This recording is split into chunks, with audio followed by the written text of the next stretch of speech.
စက်ကြော်ရာကြီးထဲမှာကျွန်တော်ပဲရှိတာလားကျွန်တော်တို့စတင်ရာနေရာဟာနေအဖွဲ့စည်းတဲ့ကနေအောင်ချီရေလေတို့နဲ့တက်ရှိမျိုးစုံရှင်တန်ရာကဘာမြေဆိုတဲ့ဂျိုလေးတစ်လုံးပါပဲဒီအပြိုင်အောင်ဂျိုလေးဟာကျွန်တော်သိထားတဲ့တက်ရှိအားလုံးရဲ့အိမ်အိမ်ပါပဲကဘာဟာနေအဖွဲ့စည်းလို့ခေါ်တဲ့ဂျိုစနစ်ကြီးရဲ့အစိပ်ပိုင်းတစ်ခုပါဒီစနစ်မှာနေဟာကျွန်တော်ရဲ့စွမ်းရည်ရင်းမြစ်ဖြစ်ပြီးကြီးမားပြီးလောင်ကျွမ်းနေတဲ့တံငွေလုံးကြီးတစ်ခုပါပြီးတော့နေကိုမိုးပြုတ်ပြီးလက်ပတ်နေကြတဲ့ကဘာအပါဝင်ဂျိုကြီး၈လုံးရှိပါတယ်ကျွန်တော်အိမ်နီးချင်းတွေဖြစ်ကြတဲ့6သွေးပူပြင်းလာတဲ့ Venus ဂျိုနီကြီး Mars တံငွေလုံးကြီး Jupiter ခပတ်ကွင်းတွေနဲ့လှပနေတဲ့စေတန်းတို့လိုဂျိုတွေပါဝင်ပါတယ်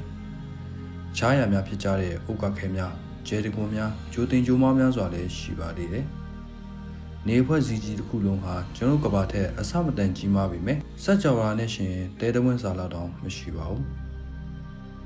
ညဘက်ကောင်းကင်မှာကျွန်တော်မြင်နေရတဲ့ကျဲတိုင်းအားလုံးဒီပါဟာနေတွေပါပဲ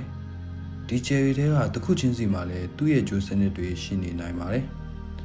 ဒီလိုကျဲပေါင်းဘီလီယံနဲ့ချီပြီးစုနေတဲ့နေရာကိုတော့ Galaxy လို့ခေါ်ပါတယ်ကျွန်တော်နေဟာငကဝိတန် Galaxy လို့ခေါ်တဲ့ Milky Way Galaxy ကြီးတဲ့ကျဲတန်းပေါင်းများစွာတဲ့ကတာမန်ကျဲလေးတစ်ဝက်မှာပဲငကဝိတန် Galaxy ဟာကျဲပေါင်း100ဘီလီယံကနေ400ဘီလီယံထိပါဝင်ပြီးအချင်းအားဖြင့်အလင်းနဲ့တသိန်းခန့်ကျဲဝန်းပါတယ်ဒီလောက်ကြီးမားတဲ့ငကဝိတန် Galaxy တောင်စက်ကြော်ရာတဲ့ကတာမန် Galaxy လေးတစ်ခုပါပဲဟာဘယ်အာကာသတယ်လီစကုပ်ကြီးကရိုက်ပြခဲ့တဲ့ဟာဗယ်ဒီဖီဓာတ်ပုံမှာမြင်ရတဲ့အာကာသရဲ့အနက်ရှိုင်းတဲ့နေရာလေးတစ်ခုမှာလည်း Galaxy ပေါင်းထောင်ချီပြီးရှိနေတာကိုတွေ့ရပါတယ်စက်ကြော်ရာမှာ Galaxy ပေါင်းထရီလီယံနဲ့ချီပြီးရှိနေနိုင်တယ်လို့သိရပါတယ်ဒီ Galaxy တစ်ခုစီမှာကျဲပေါင်းဘီလီယံချီထရီလီယံချီပေါင်းဝင်နေတယ်ဆိုတော့စက်ကြော်ရာထဲမှာကျဲအရေးအတွက်ဟာကမ္ဘာပေါ်ကတဲဝင့်အရေးအတွက်ထက်တော့များနေပါတယ်အဲဒီထဲမှာကျွန်တော်ပဲရှိနေတာလားကျွန်တော်ဟာအထီးကျန်စွာပဲအာကာသထဲစက်ကြော်ရာထဲမှာလွတ်မျောနေရလား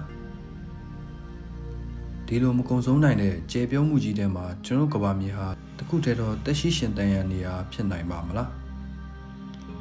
ကျဲတိုင်းမှာဂျိုရီရှိတယ်လို့မဆိုနိုင်ပေမဲ့ဂျိုပေါင်းများစွာကတက်ရှိရှင်တန်ဖို့ကဘာလိုတင့်တော်တဲ့ habitable zone ထဲမှာရှိနေနိုင်ပါတယ်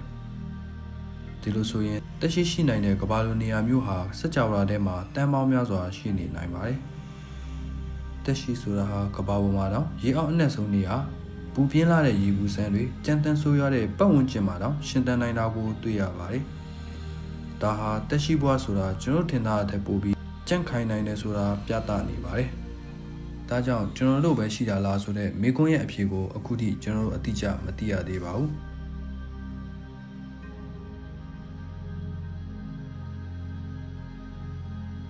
စက်ကြော်ရာကျွန်တော်စိတ်ကူးထက်လဲပိုပြီးကြီးမားစမ်းကြယ်အံ့ဩဖွယ်ကောင်းလာပါတယ်ချင်းဝက်အာကာသတယ်လီစကုပ်လိုနည်းပညာအသစ်တွေနဲ့အတူကျွန်တော်ဟာနေ့စဉ်နဲ့အမျှအသစ်တွေကိုရှာဖွေနေစေပါဒါကြောင့်ဒီမေခွန်းကကျွန်တော်တို့ကိုစူးစမ်းလေ့လာဖို့သိပ္ပံပညာကိုလေ့လာဖို့ကောင်းကင်ကိုငေးကြည့်ပြီးကျွန်တော်ရဲ့နေရာအကြောင်းတွေးတောဆင်ခြင်ဖို့အားပေးနေတာပါဒီလိုမကုံဆုံးနိုင်တဲ့ကျဲပြုံးမှုကြီးထဲမှာကျွန်တော်ကဘာမြေဟာတခုတည်းတော့တက်ရှိရှင်တန်ရနေရာဖြစ်နိုင်ပါမလား